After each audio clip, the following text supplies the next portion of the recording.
여러분 안녕하십니까? 목포 MBC 뉴스데스크입니다.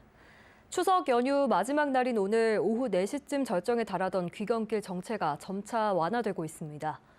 한국도로공사는 오후 8시 기준 목포에서 서서울까지 3시간 40분이 소요돼서 평소와 비슷한 수준이라고 밝혔습니다. 또 정체는 밤 11시쯤 완전히 해소가 되고 오늘 하루 동안 차량 48만 5천여 대가 광주와 전남 지역을 빠져나갈 것으로 예측했습니다. 9.19 평양 공동선언 6주년을 기념하는 전남 평화회의가 오는 20일 영암 호텔 현대 바이란에서 열립니다. 광주에서 내일 진행되는 9.19 평양 공동선언 기념 행사에 이어서 다음 날 영암에서 열리는 이번 평화회의에는 문재인 전 대통령 내외와 김영록 전남도지사 등 300여 명이 참석하고 미국 대선과 한반도 평화의 미래 등을 주제로 토론할 예정입니다. 9.19 평양 공동선언은 지난 2018년 문 전 대통령과 김정은 북한 국무위원장이 평양 정상회담에서 합의한 것으로 군사적 긴장 완화 조치, 철도와 도로 구축 등 남북 경제 협력에 관한 내용이 담겼습니다. 영암군이 군민과 영암을 오가는 생활 인구인 여성들로 풋살 클럽을 꾸려 눈길을 끌고 있습니다. 영암의 대표 명산인 월출산의 달까지 차겠다는 포부로 이름도 달차녀 FC라고 지었는데요. 열정만큼은 국가대표 못지않은 달차녀들의 좌충우돌 도전기를 박종호 기자가 취재했습니다. 하늘색과 흰색의 축구복을 입은 선수들이 훈련에 열중합니다. 긴 머리를 휘날리며 방향 전환부터 점프, 드리블에 이어 슛까지 반복되는 훈련. 30도를 넘는 더위에도 선수들의 얼굴에는 웃음이 끊이지 않습니다. 몸은 잘 따라주지 않지만 열정만큼은 국가대표 못지않은 영암의 달을 차는 여성들, 달차녀 FC입니다. 이 영암에서 또 여자들끼리 축구를 찰 수 있는 한 번도 주어지지 못했던 기회가 왔구나라고 좋은 기회를 보게 되어서 바로 지원하게 됐습니다. 영암 군민은 물론 직장 등으로 영암으로 가는 생활인구까지 20, 30대 여성 8명으로 구성된 달차녀 FC. 태권도 사범부터 공무원, 대학생과 주부, 삼형제 엄마 등 다양한 사람들이 모였습니다. 달차녀 FC는 여성 스포츠에 대한 사회적 인식을 확장하고 지역의 스포츠 시설 활성화 등을 위해 영암군이 한국 콘텐츠 개발원과 함께 조직했습니다.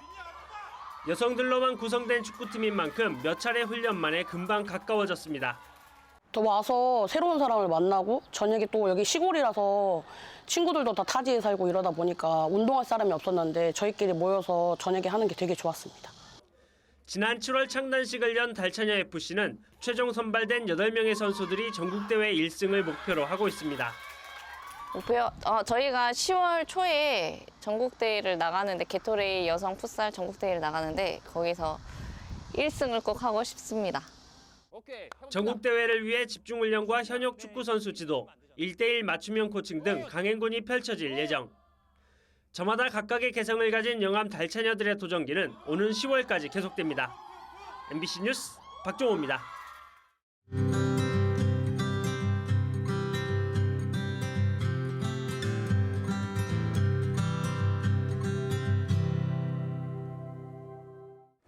전남 장성에는 제철 채소와 갖은 양념을 버무린 뒤에 순수하게 발효만으로 완성하는 집장이 있습니다.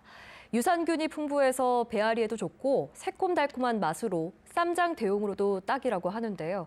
이제는 사라져가는 이 집장을 이어가는 임화자 명인의 조리 과정에 함께 해봤습니다. 서희령 기자가 만나봤습니다. 집장 만들기가 한창인 장성의 한 전통식품 연구소.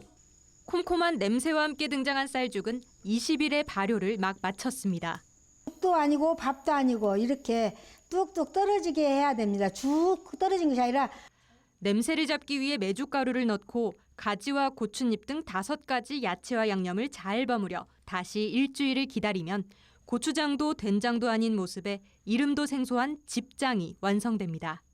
새콤달콤하면서도 야채즙의 깊은 맛이나 그대로 밥 반찬으로 먹거나 고기 먹을 때 쌈장 대용으로 딱입니다.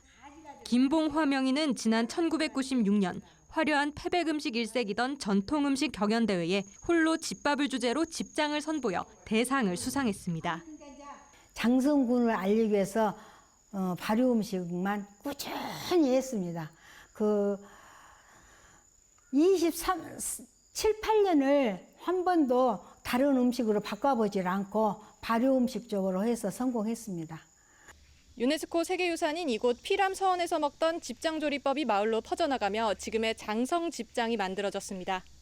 조선 중기 호남 대표 유학자였던 김인후 선생이 공부로 앉아있는 시간이 길어지자 소화가 잘 되는 음식으로 찾던 집장이 지금까지 이어진 겁니다. 끓이지 않고 이렇게 발효만 시키기 때문에 훨씬 많은 그 유산균이랄지 또는 생겨나는 여러 가지 균들을 더 많이 섭취할 수 있다고 볼 수가 있겠죠. 채소가 들어가 채장, 두엄에 넣어 발효시키던 모습에서 두엄장으로 불리기도 하는 집장. 된장, 간장이 봄이면 똑 떨어지는 집들이 많았던 옛 시절. 떨어진 재료를 보강하기 위해 제철 재료를 써 영양은 물론 새로운 맛까지 챙겼던 조상들의 슬기가 담긴 남도 음식입니다. MBC 뉴스 서유령입니다.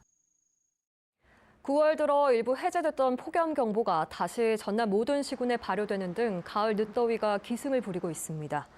기상청에 따르면 오늘 오전 10시를 기해서 목포와 여수 거문도, 초도에 폭염경보가 내려지면서 이 폭염경보가 전남 22개 시군으로 확대됐습니다. 전남 전 지역에 폭염경보가 내려진 건 지난달 12일 이후 37일 만으로 기상청은 내일부터 비가 내려 더위가 누그러질 것으로 전망했습니다. 이처럼 기록적인 폭염으로 논에 벼멸구가 급속하게 확산하면서 수확기 벼 피해 우려가 커지고 있습니다.